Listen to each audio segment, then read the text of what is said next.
Good evening. It's wonderful to be here again. It really is.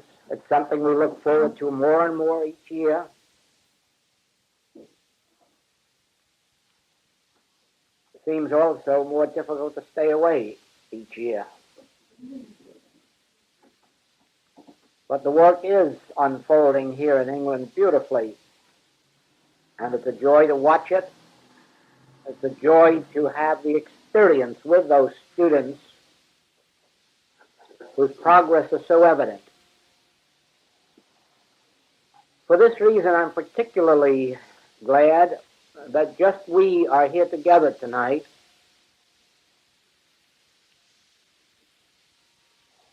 You perhaps remember that this is our 8th year.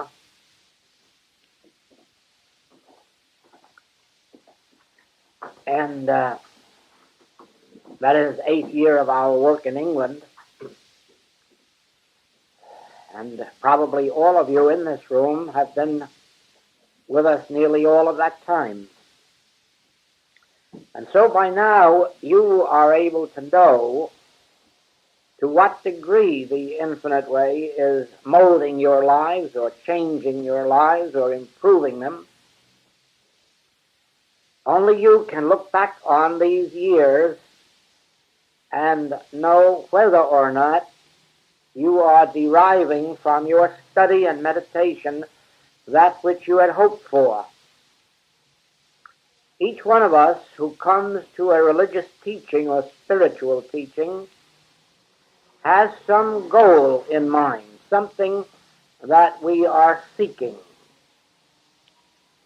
Perhaps in our earlier years, when we were starting in some metaphysical study, we had in mind only the gaining of health, or the gaining of supply, or the gaining of companionship, or some other human demonstration. And this was a legitimate reason for our coming to a study. It was an acknowledgement that our old religions, if we had any, or our lack of religion, those of us who had none, that all of these had failed us, that they had not met our need, and therefore we were looking in radically new directions. And anyone who came out of orthodoxy into any of the metaphysical teachings was most certainly looking in radical, strange fields for their good. And those who came out of backgrounds of no religious conviction were perhaps equally in strange fields. Many of us found in our metaphysical study healings of one nature or another, physical or mental or moral or financial, or human relationships or companionships or home, and then found that even after we had made our so-called demonstration, that we still were not at peace, were not happy, were not content. We had not found that for which every individual in the world is seeking, even when they do not know it. And it is for this reason that we kept searching and kept going from one teaching to another. And then, as in the case with us, we found our way in the study and practice of the infinite way. So the question comes after these years, what was my goal when I came to this study? And to what extent am I being fulfilled? To what extent is it meeting my need? Have I come to a place in my experience where I know that this is the way for me beyond all question, when I can burn all of the bridges behind me? Or have I come to a place where I must acknowledge that this has not met my need and that I should go on and look further? Or some may be at that place where they do realize that this is the way, yet it has not yet fulfilled itself in their experience, and something is missing, something is lacking. Now, no one message is ever meant for everybody, and there never will be a message on the face of the earth that will meet the needs of everybody, because we are all different states and stages of consciousness. The only time we will come into agreement on a teaching is when we have gone beyond the need of any teaching. Then we will find that we are all united in one wonderful agreement as to the name and the nature of God. Until that time, each of us must find our goal in one way or another, but we must be sure before we start that we know what our goal is.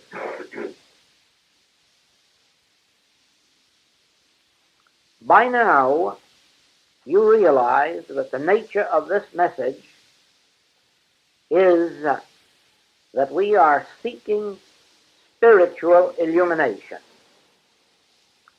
that we are seeking the realization or the attainment of the fourth dimension of life. That is our particular goal. We are not seeking health. We are not seeking supply. We are not seeking better business or the sale of property. We are not seeking better morals. We are seeking the kingdom of God, the realm or the realization of spiritual being. The longer we search and the harder we search, the greater degree of harmony will come into our experience. The physical harmonies and the mental and the moral and the financial and the human relationships. But these are not the goal. These are the added things. The goal always remains the same: illumination, realization, attainment.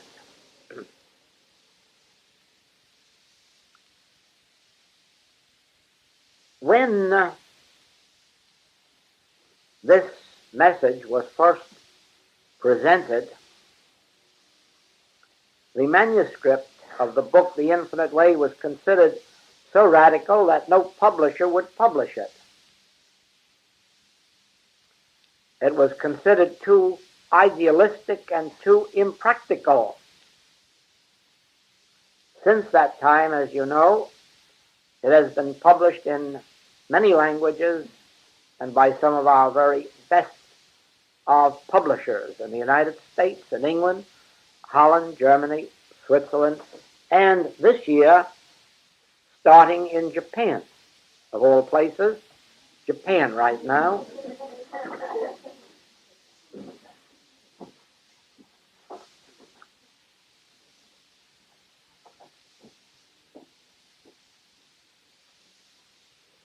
As we work with this message, many new revelations unfold, things that we have heard about, maybe read about, never realized. And some of these, when the realization takes place, makes us seem kind of foolish that we hadn't thought about it before because it was so simple. I have told you in classes about my experience with that statement that is found on the walls of all Christian Science churches. Divine love always has met and always will meet every human need. Many times I've looked at that sign and wondered why Mrs. Eddy insisted that it be placed in every church, because, well, judging from appearances, it wasn't a true statement, because I knew so many of the people in the churches, and I was pretty sure from what I knew that divine love hadn't yet met their need, yet it said always has met and always will meet.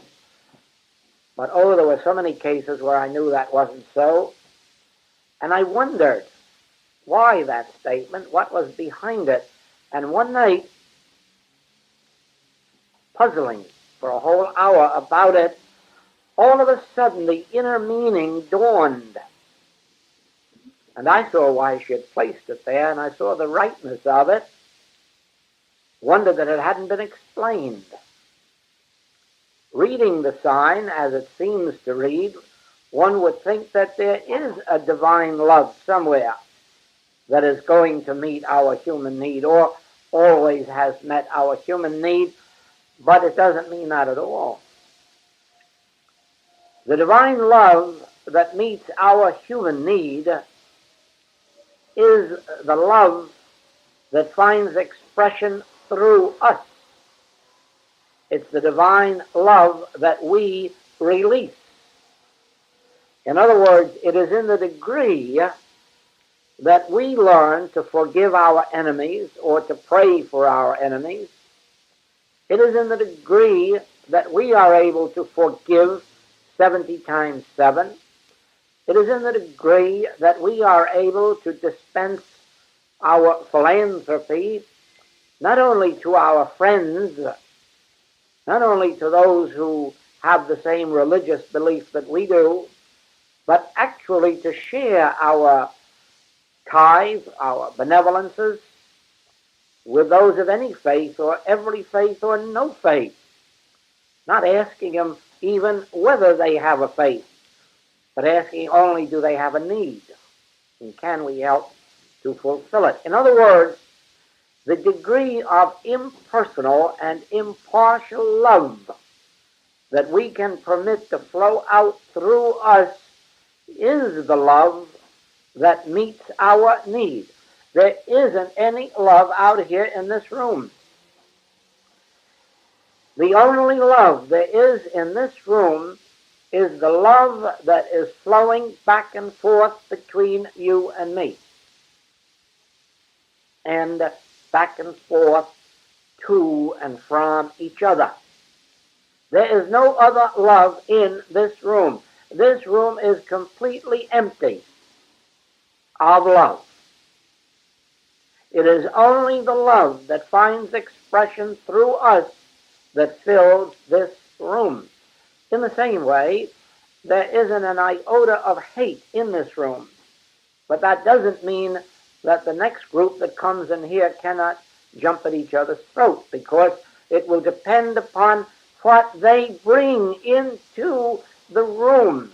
They are not going to find anything here. And that is what the Master meant when he said, you need not worship in holy mountains, nor in that holy temple in Jerusalem. The kingdom of God is neither low here nor low there. The kingdom of God is within you. You are not going to find God in a holy mountain. You are not going to find God in a holy temple. You can bring God to a holy mountain or an unholy mountain. You can bring God to an unholy mountain and make it holy. You can bring God into a lion's cage and make the lions tame. But you can't find God there. You bring God there. You bring love. You bring peace. You can't find peace by going to any country on the face of the globe, and you never could. You bring peace and then find it. But you bring it in order that you may find it. For what you do not bring is not there. So it is that just recently I have had an unfoldment on something that makes me feel rather ashamed to admit, because I should have known it several hundred years ago. But I will admit to you that I have wondered for a great many years about this statement that love is the healer. I've wondered about that because I've known a lot of loving people who weren't healed. And I've wondered, what does this mean? And I don't only mean humanly loving people, but those who have caught a measure of spiritual love, impersonal love, universal love. And even with that, healings have not taken place. And so it is only very, very recently that the light dawned and realization came. Love is the healer, the love of God. To love God supremely, to love the Lord thy God with all thy heart and with all thy soul. To love God so that it is not lip service, so that it is not a metaphysical cliche, so that it is actually a feeling within one. This is a healing agency. This really is a release or an overcoming of what the Master called this world. Love is a liberator, but love of money isn't, and love of position isn't, and love of one's family isn't. It's love of God. Oh, almost every mother on the face of the globe loves her family, and most fathers. But that isn't a healing agency. Many, many love their neighbors, but to love God is the secret, and it is the answer of the entire subject of love. And wherever love is mentioned, it really means love of God, or the love of neighbor, which is a love of God. In other words, to love one's neighbor purely from the standpoint that in loving my neighbor I am loving God. For those who say they love God, whom they have not seen, but do not love their fellow man whom they have seen, they are liars. Therefore, to be able to love our fellow man, not for his sake, but because in loving him we are loving God who constitutes his being, the being of man. God who is the creative principle of man, the Father. So it is then that as we walk this path of the infinite way, you will find out how little you know of spiritual truth. Don't think I mean just you, for I'm always discovering how little I know. The spiritual truth is of such a nature and such a depth that it isn't given to any one of us to know but a grain of it at a time, and to have this grain reveal itself little by little, and usually with pains and problems. Not with successes. We are apt to sit back in those successes and lean back in them. The depth of our spiritual realization does not come in the years of our affluence and health, but in the years of our problems, the problems that force us out of our humanhood, force us to a place beyond the realm of the human mind. Yes, I can put it in these words.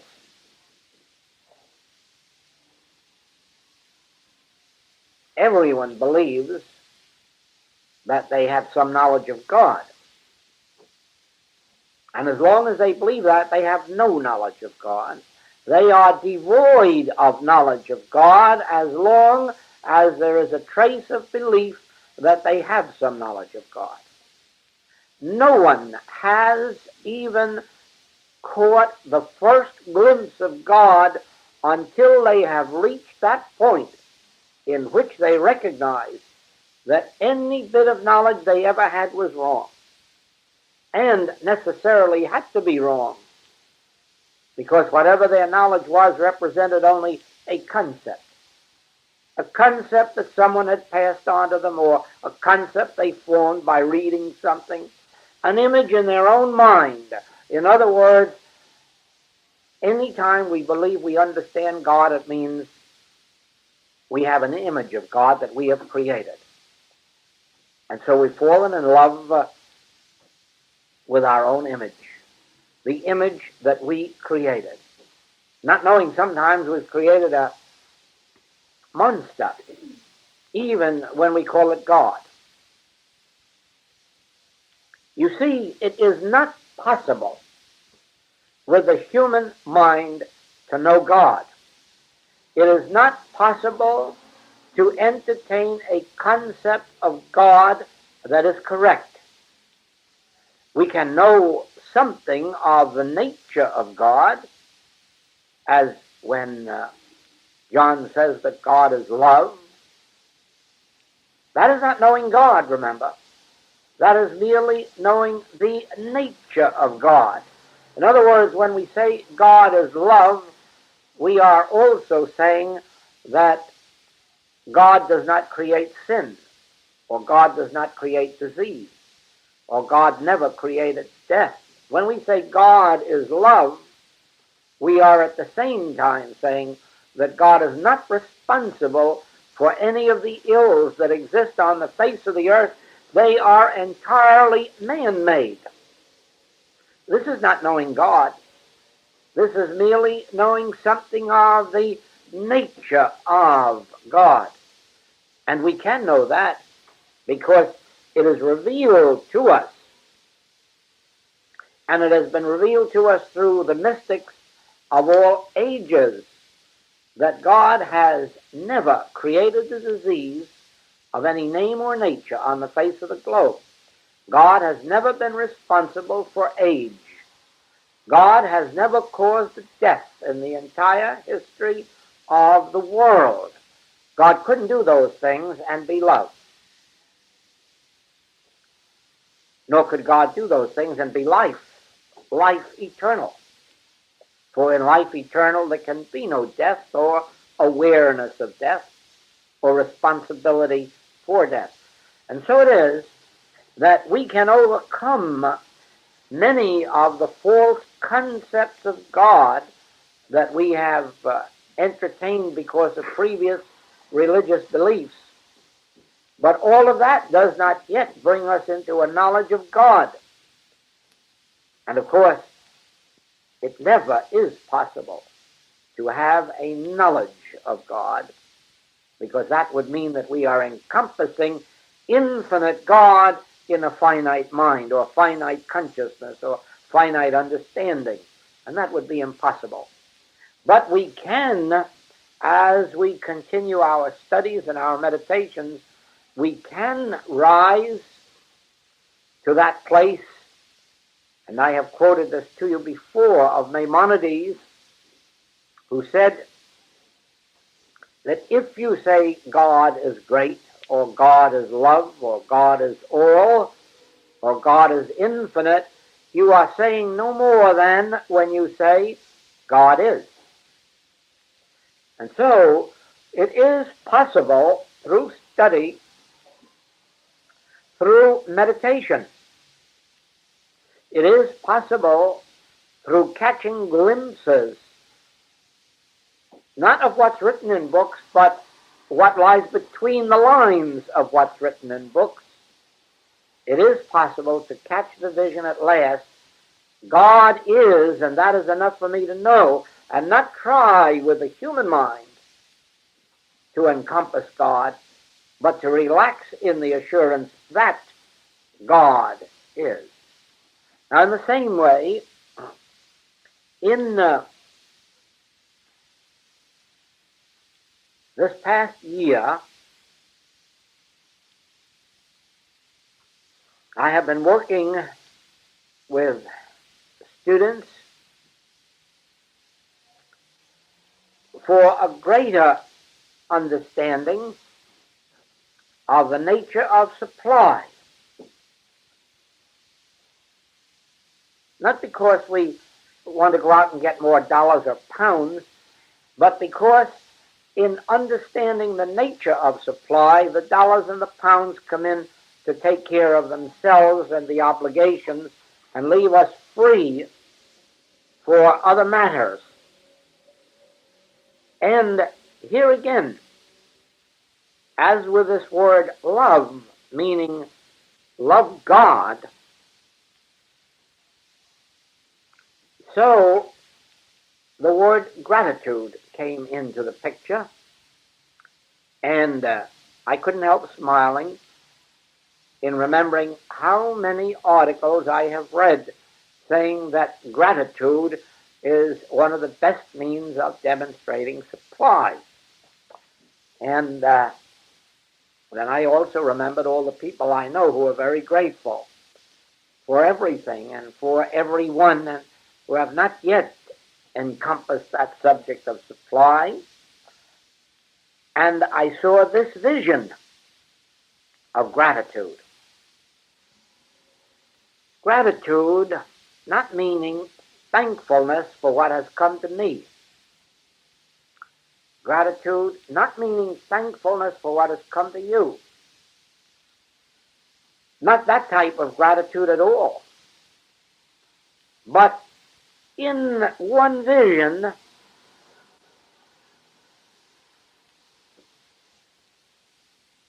looking out of the window, I saw the leaves and the fruit on the trees, and I caught my first glimpse of a true gratitude. A gratitude that there was a principle that put them there. A gratitude that regardless of how barren those trees might look at some parts of the year, that there is a law at work, a life at work, a presence at work. And in its due season, there would be green grass again. And there would be buds, and there would be blossoms, and there would be fruit. And all of a sudden, gratitude opened as having nothing to do with thankfulness for what I had, merely a gratitude that this earth, if every man were blown off of it, as he may well be, in the very next instant he'd start to be created again. The principle behind this universe would instantly start new blossoms, new fruit, and new men and new women forth into the world.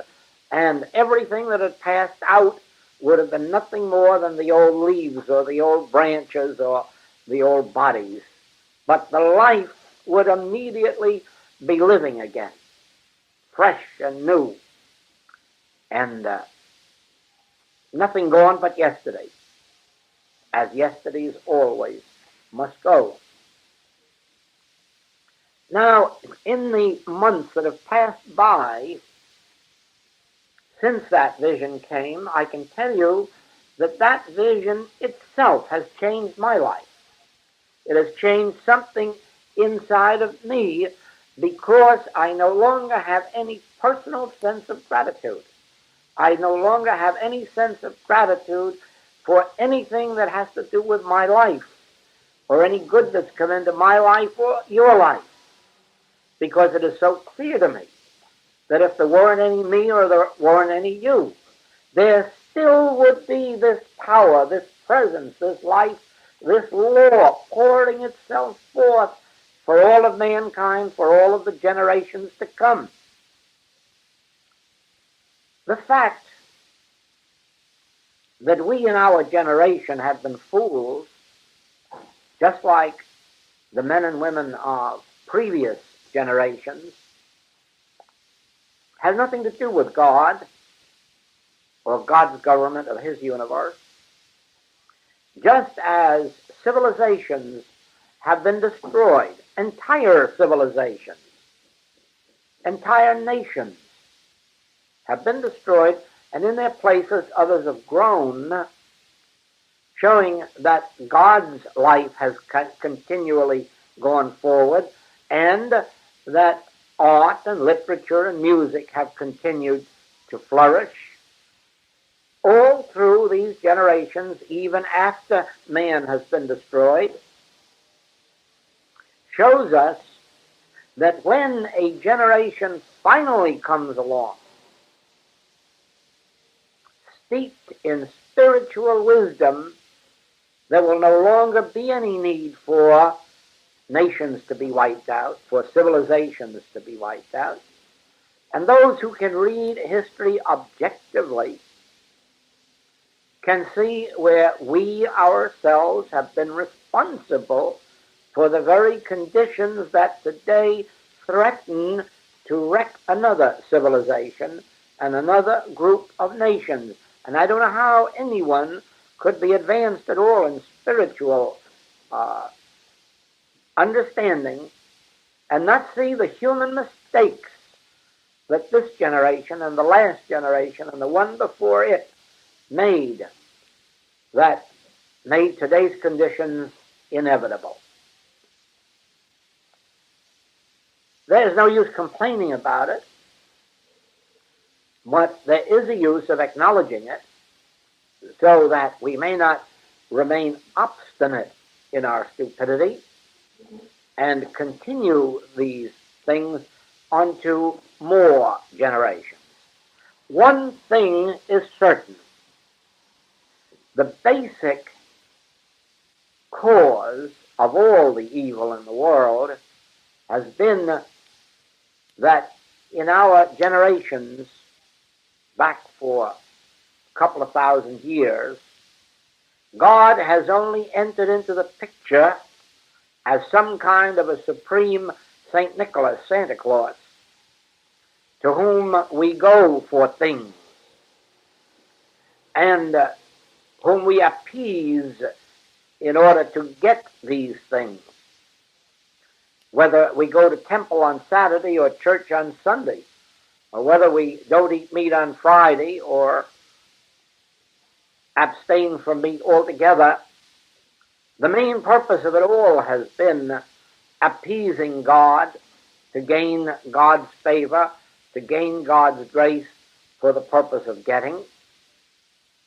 So it has been that even in our more enlightened metaphysical and spiritual life, we have thought of God as a means to an end. Through God I will get my health or my supply or my peace. Through God I will get. And of course that has been the barrier to our getting it. Not realizing that God is not a super parent that is sitting around with a box of chocolates withholding it. God is not a super being with a sack full of toys that in some way we can coerce away from him. It is only now, in this very present decade, that we are beginning to understand that there is no getting of anything from God. The only getting there is getting God. Seeking and finding the realm of God, the consciousness of God, the realization of God, and keeping our mind off of what we shall eat or what we shall drink and wherewithal we shall be clothed, and seeking God alone. Now,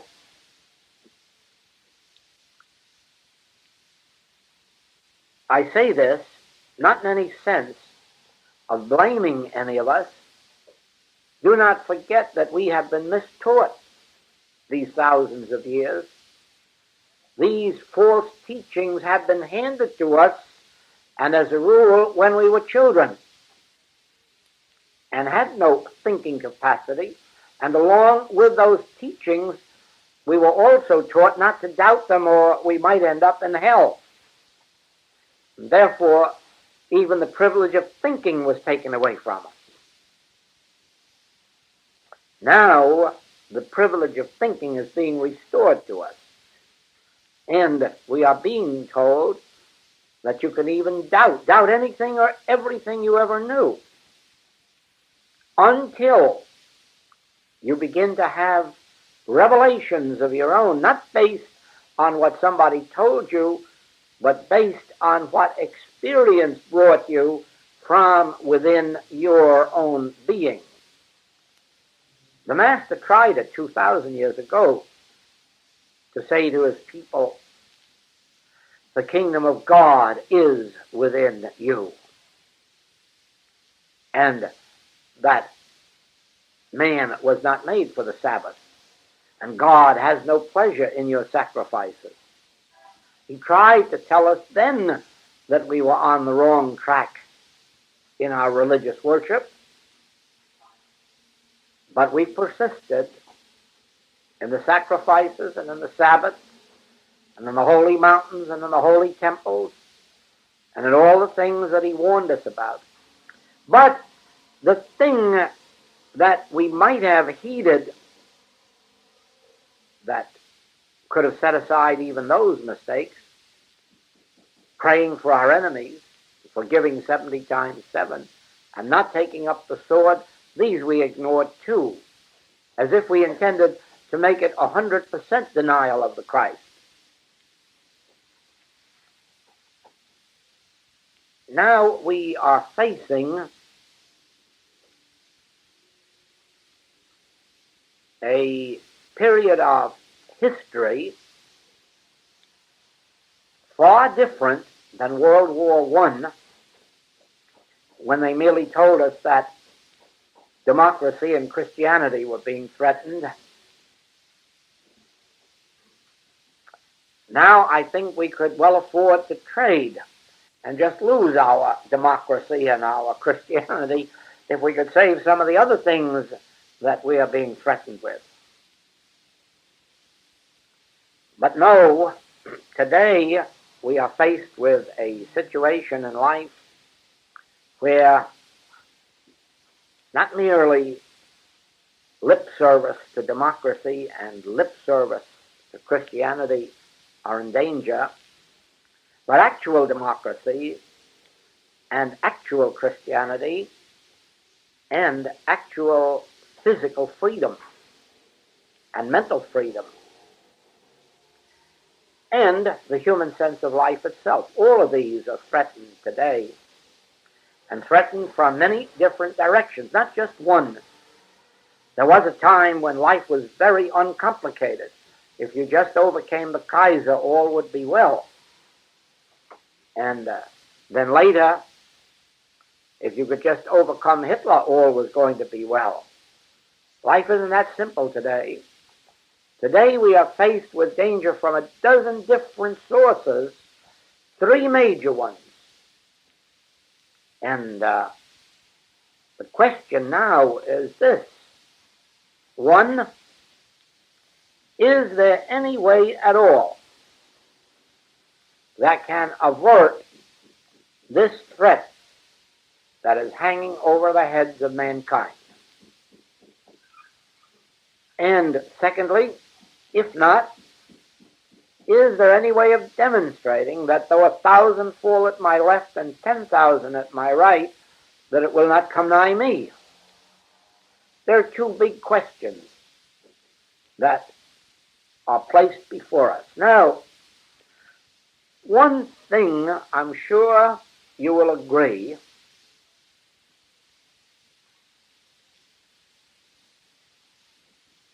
there isn't any use of looking for any greater forces and powers than we already have. There's no use searching around for something stronger than the atomic bomb or the nuclear fission or the long-distance missiles. There's no use looking for greater powers than other countries have. I think we can all agree that every country has all of the great powers. We're pretty equal in that.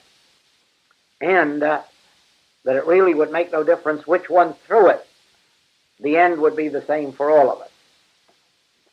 So the answer doesn't lie in idly dreaming or even scientifically dreaming up a new power greater than nuclear power. Therefore, I think that with us it can be agreed that power isn't the answer. And so we can turn to the next thing. If power isn't the answer, what is? And that is going to be a subject for your meditation, because we have a long period ahead of us here in England this trip. We have a lecture series, we have a class, and we have still another class, and then we have more work up in Manchester. Oh, we have about 6 weeks here in which we can begin to meditate on this subject. There must be a way that this world can be saved, and it isn't the way of power, and it isn't taking up the sword.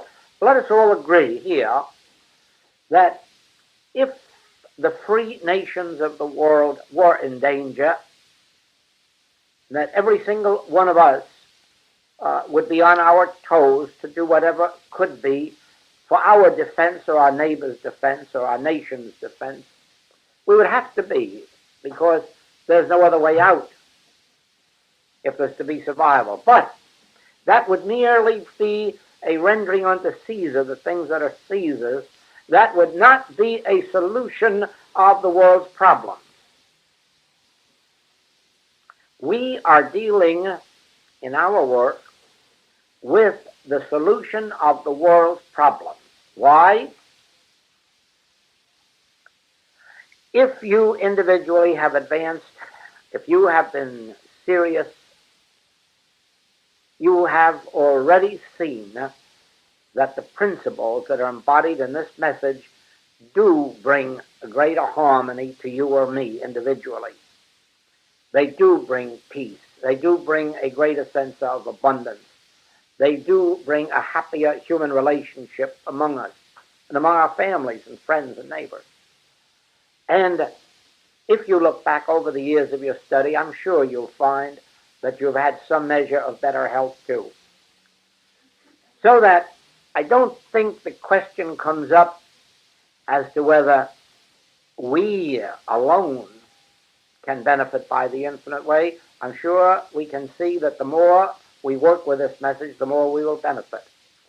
But tell me, what benefit would it be to us if we saw the world go down in chaos? Are we that cold to our neighbors and to our fellow countrymen and our countrymen across the sea and our sons of God all around the world, that we could say, well, I'm very happy it won't come nigh my dwelling place? I don't think that can be. Any more than I think that we could be, at this stage of our spiritual unfoldment, I don't think we could be very happy even if we made a demonstration of 1 million and found that our families and our friends and relatives weren't making that demonstration, and that we had to enjoy that 1 million all by ourselves or just make charity patients of them. I don't think we would gain much happiness with our 1 million. I know we wouldn't. So it is that our ultimate joy and peace can only come if we can have some measure of conviction that this spiritual way we are traveling has a solution for the world, has a solution for the free world, and making free that part of the world that isn't now free. Because the world that's in slavery, be assured, they are no more responsible for their being in slavery that we're responsible for being in danger of losing our freedom, except our ignorance. And it's their ignorance that brought this upon them, not their sins, for their sins are no greater than our sins. It's their ignorance and our ignorance. We've had a little more luck than they have in staving it off for a while. But the solution hasn't come yet. And now the subject of our meditation throughout this entire period of our work must be.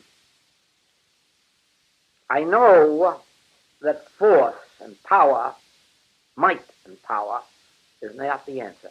Freedom, liberty, health, justice does not come by might or by power. We have witnessed the power of navies, and we've witnessed the power of air forces, and we've witnessed the power of submarines, and none of these have established peace on earth. Now, there must be another way. This must be the age of the Christ, for we have reached the limit of material power. And you know, it is our experience in this work that healing work is very difficult among people who are dividing themselves between their spiritual study and materia medica.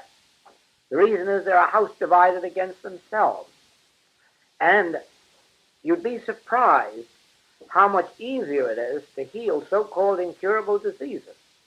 Once the doctor has said, there's nothing more I can do, this is the end. Oh, it seems so easy then for us to raise them up. Because there is no longer a divided thought, a divided household. There's no longer a holding on to a piece of matter and hoping that God will do something. There comes in that last moment a complete release from all material remedies and a sort of final, oh God, it's now or never. And usually it's now. Well, so it is. As long as there was hope that the world could find an atomic bomb or a hydrogen bomb or a long-distance missile, there was always hope. As long as there was a hope that we could keep our secret secret, there was hope. But all of this is taken from us now. All of this. We know now that for every ounce of material power that we have, the so-called enemy also has it. And we know something alarming, that while we have gone too far in civilization ever to use it, they haven't. That's something to think about. So that this is the day when your materia power man must say to you, we've done everything for you, and nothing more can be done for you humanly or with power. And now do you have something else beyond power? If you read your 4 Gospels, you'll quickly see that there is something that is beyond power. Something that is not power at all, and yet nullifies power. It is not itself power. There's no such thing as God power, no such thing as Christ power, no such thing as spiritual power. For Christ is not power, Christ is being. God is not power, God is love. God is not power, God is life. And in these coming weeks, the entire subject of every day and of every night is going to point us to the realization of that which is not power, but dissolves power, and makes power of none effect, as the Master standing before Pilate. The great temporal power, who can crucify you or set you free, And he smiles and says, thou couldst have no power over me. See that? And that must be the state of consciousness to which we come in these coming days and weeks. The place at which we can smile inwardly and realize why thou couldst have no power. There is no power apart from life eternal perpetuating itself.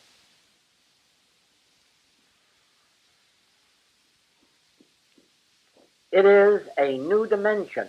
Not new, or no.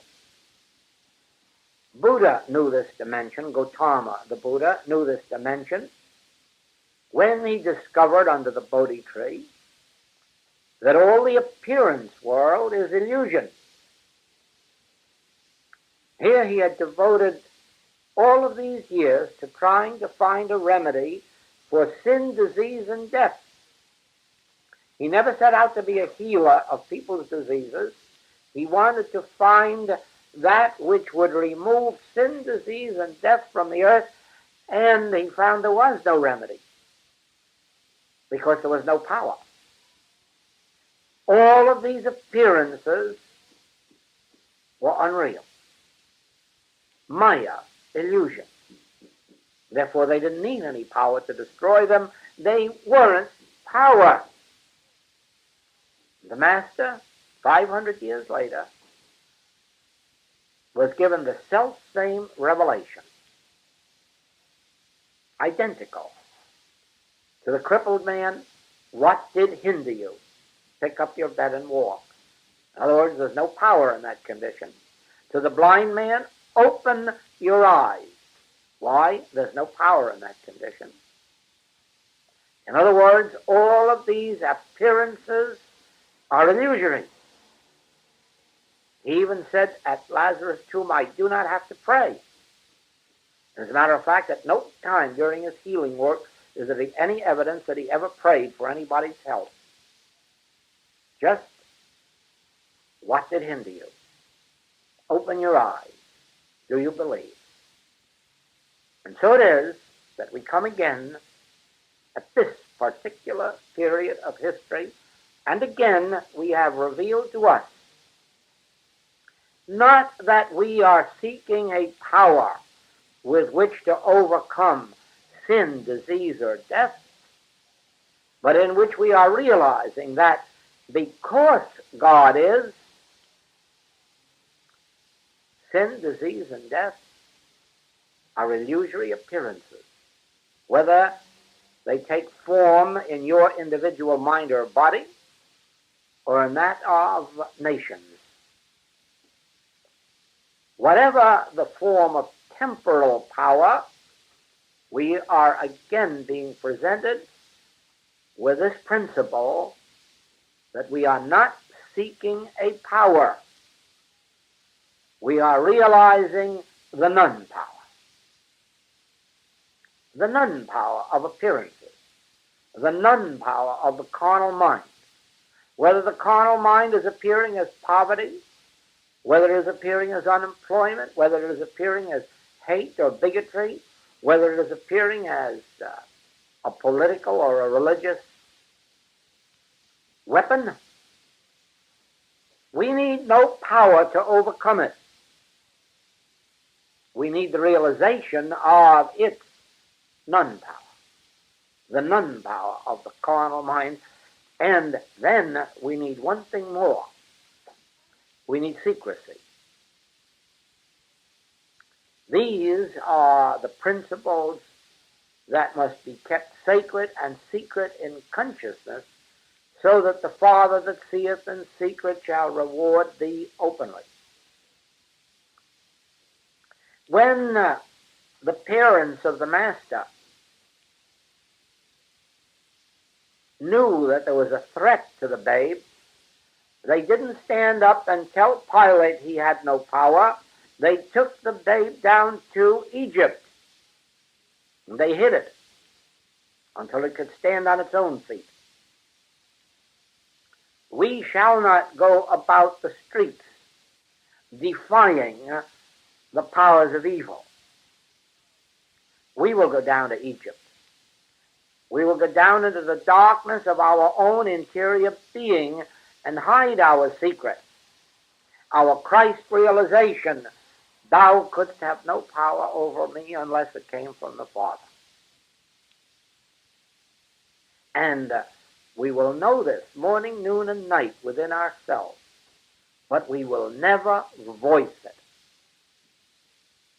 We will never tell our secret, because it would sound as foolish as if you went up to a doctor and told him that infection is a lie and there is no such thing. And yet you've proven 1,000 times that infection is not a power. You've proven 1,000 times that disease is not a power. But think how it would sound if you told it to a doctor. And think how it would sound walking up to the Iron Curtain and saying, you have no power. Don't say it and don't even think it. Just hide within yourself this nugget of truth that has been revealed 500 BC and BC AD and now again. We are not seeking a power. We are abiding in the realization. God alone is power, and all of these appearances, which we may sum up as the carnal mind, these are not power. We are not seeking a power, for we have no need of powers. We live not by might nor by power, but by thy Spirit. And that must be our slogan, if we want to call it that, our open sesame, door opener, our password, our shibboleth.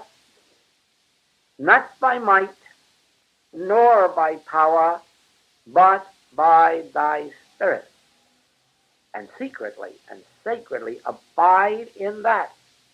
The Lord that seeth in secret, the Father that seeth in secret, will reward us openly. And all of our practitioners know that that is the only way in which they accomplish healing.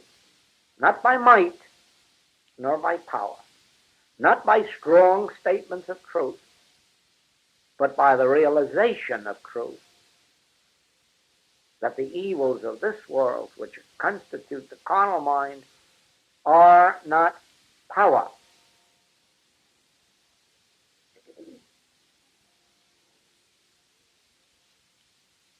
Throughout this year 1960,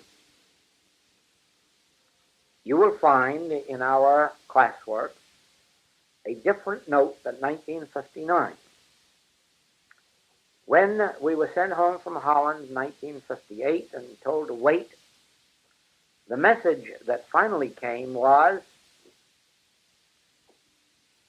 take to the students the principles of the infinite way, these specific principles which constitute the infinite way, and see that they study them, practice them, and develop the consciousness of them. And then it was told, work with these principles for 9 months with the students, and then go on to transcendental consciousness. And you will find that beginning with our Chicago work, you have been living and moving in transcendental consciousness. And transcendental consciousness means that consciousness which does not use might or power. It is the gentle Christ that resists not evil, that puts up the sword and says, not by might nor by power, but by my Spirit, and then rests in that word. That's our program for all of our stay in England. Thank you.